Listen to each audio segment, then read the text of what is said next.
Hello everyone, welcome back to YouTube channel Zip of Study. So today I have numericals of electricity chapter and moreover I have most important numericals. तो जो numericals पिछले कुछ सालों में repeat हो रहे हैं बोर्ड्स में या फिर कुछ बहुत important numerical जो कुछ unique numericals हैं तो मैंने वही numericals उठाए हैं. So let's discuss. सबसे पहला न्यूमेरिकल है what is the maximum resistance which can be made using 5 resistors each of 1/5 ohm. तो ये क्वेश्चन एमसीक्यू फॉर्म में भी आया हुआ है. तो इसका जो सोल्यूशन है उसमें सबसे एक जो मेन कन्फ्यूजन होती है वो ये है. सबसे पहले तो इस क्वेश्चन में बताया नहीं हुआ कि आपको सीरीज़ में लगाने हैं या पैरेलल में लगाने हैं रेजिस्टेंसेस. तो it is very clear from the statement. यहाँ पे मैक्सिमम रेजिस्टेंस लिखा हुआ है. तो मैक्सिमम रेजिस्टेंस तब आती है when resistors are connected in series and अगर यहाँ पे मिनिमम लिखा होता तो resistors are connected in parallel. Okay, so maximum resistance बतानी है. इट मीन्स जितने भी रेजिस्टर्स हैं वो सीरीज़ में लगे हुए हैं एंड वी नो कि सीरीज़ में जो टोटल रेजिस्टेंस का फॉर्मूला होता है that is at R1 plus R2 plus R3 plus R4 plus up to so on. सब सीरीज़ में ओके ऐड हो जाते हैं. which can be made using 5 resistors. तो यहाँ पे 5 resistors हैं. It means R4 plus R5. Clear? 5 resistors हैं. Each of 1/5 ohm. तो बच्चे क्या करते हैं यहाँ पे वो ये समझ लेते हैं कि 1/5 ओहम वैल्यू गिवन है तो वो पहले ही रेसिप्रोकल कर देते हैं इसका. जबकि इस केस में बेटा कोई भी रेसिप्रोकल नहीं होना. 1/5 है, इट्स ओके. ये वैल्यू है रेजिस्टेंस की. यू कांट चेंज इट के ये 1 रेसिप्रोकल दिया हुआ है तो हम इसको उल्टा के लिखेंगे 5 करके. ऐसा नहीं होता. सिंपली रजिस्टर की वैल्यू है. It can be 1/5, it can be 1/7, it can be 1, can be 5, कुछ भी हो सकती है वैल्यू. तो ओके, सो इट इज़ 1/5. तो इट मीन्स टोटल रेजिस्टेंस क्या आएगी 1/5 को 5 टाइम्स प्लस करना है आपने. तो या सिंपली हम अगर किसी का मैथ ज़्यादा स्ट्रॉन्ग है तो वो बच्चा क्या करेगा कि सेम ही नंबर है और 5 टाइम प्लस करने का मतलब क्या होगा उसको 5 के साथ मल्टीप्लाई कर दो. तो आप ये भी कर सकते हो.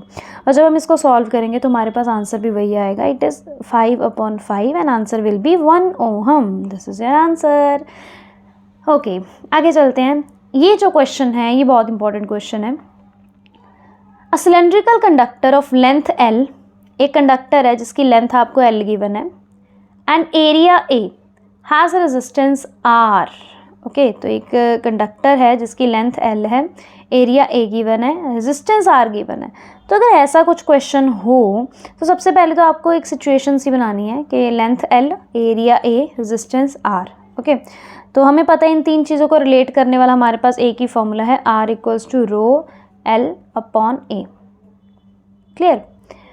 कहते another conductor of length 2L. अब एक और कंडक्टर ले लिया जिसकी लेंथ इन्होंने डबल कर दी. 2L लेंथ होगी उसकी.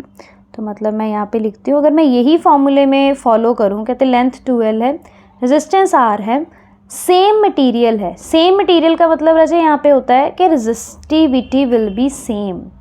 अगर मटेरियल सेम है दोनों केसेस में तो रेजिस्टिविटी सेम होगी. यहाँ पे हैज़ एरिया डैश, तो आपको एरिया फाइंड करना है. तो अगर मैं यही फॉर्मूले में इसकी वैल्यू लगाऊं, देखो यहाँ पे भी रेजिस्टेंस आ रही है, रो यहाँ पे भी रो ही रहेगा इसके अकॉर्डिंग. एल की वैल्यू अब यहाँ पे क्या होगी 2L.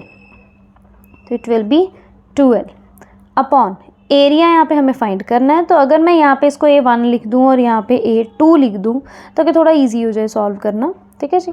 तो ऐसे क्वेश्चंस जब आ जाएं आपको, बच्चे यहाँ पे बहुत ज़्यादा कंफ्यूज होते हैं कि इन क्वेश्चंस को सॉल्व कैसे करना है. तो अगर ऐसे क्वेश्चंस आ जाएं आपको तो बहुत सिंपल वे होता है. पहले एक कंडीशन का फॉर्मूला लिख दो, फिर दूसरी कंडीशन में जो भी चेंजेस करे हुए हैं उसका फॉर्मूला लिखो यहाँ पे and then divide the both equations. Simple method होता है, बिल्कुल क्लियर मेथड जिससे बिल्कुल एक्यूरेट आंसर आएगा. आपका कोई डाउट कोई कन्फ्यूजन कुछ नहीं रहेगा. सो दोनों इक्वेशंस को अगर आप डिवाइड करते हो तो लेट्स सी कि क्या आएगा अगला स्टेप. तो आगे देखो यहाँ पे अब इन दोनों इक्वेशंस को डिवाइड करते हैं. तो आप न्यूमरेटर में कोई भी ले सकते हो. आई मीन चाहे इसको इसके साथ डिवाइड कर दो चाहे इसको इसके साथ कर दो, नो प्रॉब्लम. तो लेट्स स्टार्ट. अगर हम इस इक्वेशन को हमारे पास इक्वेशन है R डिवाइडेड बाय R, तो मैंने लेफ्ट साइड को लेफ्ट साइड के साथ डिवाइड कर दिया. अब राइट को राइट के साथ करेंगे. रो L अपॉन A1. अब अगर मैं इसके साथ डिवाइड में लिखती हूँ तो ये बहुत बेसिक सा मेथड है मैथ्स का, तो जब डिवाइड वाले नंबर को मल्टीप्लाई में लिखना हो तो वो रेसिप्रोकल हो जाता है, तो it will become A2/2 rho L। ठीक है जी, तो ये स्टेप आ जाएगा यहाँ पे। अब क्या करना है, हमें रो और L को कैंसिल आउट कर देना है, R और R को कैंसिल आउट कर देना है, तो लेफ्ट साइड पे तो 1 आ गया, राइट साइड पे आ जाएगा A2/2A1। इसको उधर ले जाओ तो A2 जो सेकेंड कंडक्टर का जो एरिया है वो आ जाएगा 2A1। तो जो भी एरिया पहले कंडक्टर का होगा उसको 2 से मल्टीप्लाई कर दो तो वो सेकेंड कंडक्टर का एरिया आ जाएगा। ओके, सो ये भी डबल हो जाएगा यहाँ पे एरिया भी। सो ये इसका सल्यूशन है। अब चलते हैं हमारे क्वेश्चन नंबर 3 के ऊपर।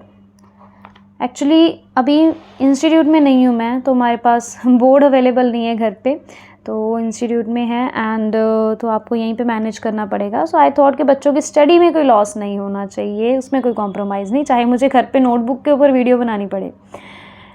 In an electrical circuit 2 resistors of 2 ohm and 4 ohm are connected in series to 6 volt battery. तो हमारे पास 2 रजिस्टर्स हैं यहाँ पे, एक रजिस्टर है 2 ओहम का, एक रजिस्टर है 4 ओहम का। वोल्टेज हमें 6 वोल्ट गिवन है, बैटरी जो अटैच करी गई है, और ये सीरीज़ में कनेक्टेड है। Find the heat dissipated by 4 ohm resistor in 5 second. तो आपको एक टाइम भी गिवन है यहाँ पे 5 सेकेंड का, एंड आपको ये लिखा हुआ है कि आपने हीट कैलकुलेट करनी है कि कितनी हीट लॉस हुई है 4 ओहम वाले रजिस्टर में से। ओके, सो हमें ये क्वेश्चन सॉल्व करना है। तो सबसे पहले हम हीट के फॉर्मूले की बात करते हैं। अब इलेक्ट्रिसिटी चैप्टर है भैया, तो फॉर्मूले तो होंगे इंपॉर्टेंट, फॉर्मूले के बिना चैप्टर नहीं है ये वाला, I² RT। ओके, सो ये हो गया। अब चलते हैं इनकी वैल्यूज़ के ऊपर। Now we know only the value of time, we don't know about resistance as well as current. अब करंट फाइंड करते हैं सबसे पहले। अगर हम पूरे सर्किट की बात करते हैं तो सर्किट में ये 2 resistances are connected in series. अगर ये सीरीज़ में लगी हुई हैं तो मतलब अगर मुझे करंट फाइंड करना है तो करंट का फॉर्मूला होता है V = IR, बिकॉज हमारे पास V की वैल्यू है ना, तो हम यही फॉर्मूला उठाएंगे। करंट का फॉर्मूला ऐसे तो Q/T भी होता है, but we don't know the value of charge here. Okay, so हम करंट को उसके अकॉर्डिंग फाइंड नहीं कर सकते, सो V = IR वाला फॉर्मूला यूज़ करेंगे। नाउ V की वैल्यू इज़ 6, I हमें कैलकुलेट करना है, बट व्हाट अबाउट R। अब बच्चे यहाँ पे मिस्टेक पता है क्या करते हैं, वो सोचेंगे कि हीट तो मतलब जो वहाँ पे हमने हीट फाइंड करनी है वो 4 ओम रजिस्टर के ऊपर करनी है, तो व्हाट दे थिंक कि यहाँ पे भी वो 4 लगा देंगे। ये क्वेश्चन मैंने बहुत इंपॉर्टेंट देख के उठाया है, क्योंकि ये ऑलमोस्ट बच्चे गलत करते हैं क्वेश्चन, चाहे एग्ज़ाम में आ जाए, चाहे ये वैसे ही किसी स्कूल एग्ज़ाम में आ जाए या किसी भी पीरियोडिक टेस्ट में आ जाए, तो वहाँ पे वो इस क्वेश्चन में गलती करते ही करते हैं। और गलती कहाँ होती है, इसी पॉइंट पे। रेजिस्टेंस वो वाली सब्स्टिट्यूट करेंगे जहाँ पे जिस रजिस्टर के ऊपर हीट फाइंड करने को बोला गया है, जबकि ये गलत चीज़ है। यहाँ बेटा हम रजिस्टर जो हम करंट फाइंड कर रहे हैं ना, वो हम पूरे सर्किट का फाइंड कर रहे हैं। सपोज अगर एक रेजिस्टेंस यहाँ है, दूसरी यहाँ पे है, यहाँ पे एक बैटरी सेल, ठीक है, व्हाटएवर जो भी लगाया हुआ है, ओके, और ये होगी 6 वोल्ट की। तो यहाँ से जो करंट जाएगा ये 2 ओहम एंड 4 ओहम वाले रजिस्टर में करंट जाएगा, वो दोनों में सेम जाएगा। जो करंट आई होगा, ओके, वो दोनों में सेम पास आउट होके जाएगा, बिकॉज सीरीज़ में current is same for all the resistors.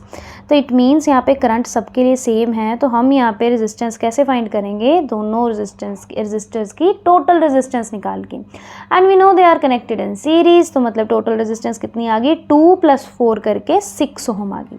तो यहाँ से अगर हम करंट निकाल लेंगे तो 6/6 करके 1 एम्पियर करंट आ गया हमारे पास। क्लियर। अब चलते हैं जी, जो हमें फाइंड करना था हीट। तो H = नाउ I की वैल्यू इज़ 1, तो हमने कैलकुलेट कर ली। अब R की वैल्यू आप क्या लोगे, it will be 4 ohm resistor. Okay, because particularly 4 ohm के ऊपर हीट को फाइंड करने के लिए कहा गया है, और टाइम इज़ 5 सेकेंड। एंड एक चीज़ और ध्यान रखनी है कि units should be SI। Okay, सारे यूनिट सेम होने चाहिए, SI होने चाहिए, तो मेक श्योर।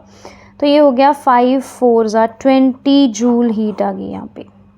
ओके, सो बेटा ये थे कुछ important numericals of electricity, and मैंने बहुत छोटी सी वीडियो बनाई है सो दैट आपका ज़्यादा टाइम भी यूटिलाइज ना हो, आप और भी आगे पढ़ सको, कोई और वीडियोस भी हमारी देख सको।